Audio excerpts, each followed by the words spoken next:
కుంభరాశి.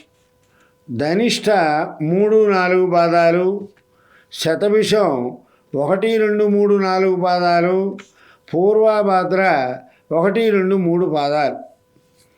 ఈ వారం ఈ రాశి వారికి ఏ పని ఎందైనా సరే అనుకూలత తక్కువగా ఉంటుంది. జాతక చక్రాన్ని పరిశీలిస్తే చాలా మంచిది. ఎందువల్లంటే కుజుడు రాహు కొంచెం ఇబ్బంది పెడుతున్నారు.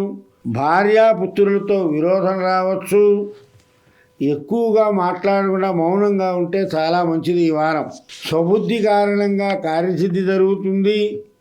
ఆగిపోయిన పనులు ప్రారంభమవుతాయి. సంపద పెరగవచ్చు. ఇతరులను నమ్మకపోవడం, చిత్త చాంచల్యం ఎక్కువగా ఉంటుంది. బంధుమిత్రుల కలయిక, సౌఖ్యం, ఉద్యోగ స్థాయి పెరుగుతుంది. శత్రువులపై విజయం సాధిస్తారు.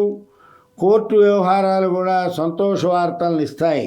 ఆదాయానికి మించిన ఖర్చులు, ఆర్థిక చికాకులు ఎక్కువగా ఉంటాయి. ఉద్యోగస్తులకు కానీ వ్యాపారస్తులకు కానీ అధికారుల ఒత్తిడి ఎక్కువగా ఉంటుంది. నూతన ఉద్యోగ ప్రయత్నాలు వాయిదా వేస్తే మంచిది. పెద్దల ఆరోగ్య విషయంలో జాగ్రత్త అవసరం.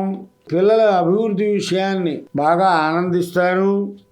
స్థిరాస్తి కొనుగోలు ప్రయత్నం, గృహ నిర్మాణ ప్రయత్నాలు వేగవంతం అవుతాయి. ఎవరిని నమ్మవద్దు, జాగ్రత్త. నమ్మితే మోసపోతారు. అందువల్ల ఈ కుంభరాశి వారు ఈ వారం ఆదిత్య హృదయాన్ని పారాయణ చేయండి. శ్రీరామ జయ రామ జయ జయ రామ అనే మంత్రాన్ని 108 సార్లు అనుకోండి.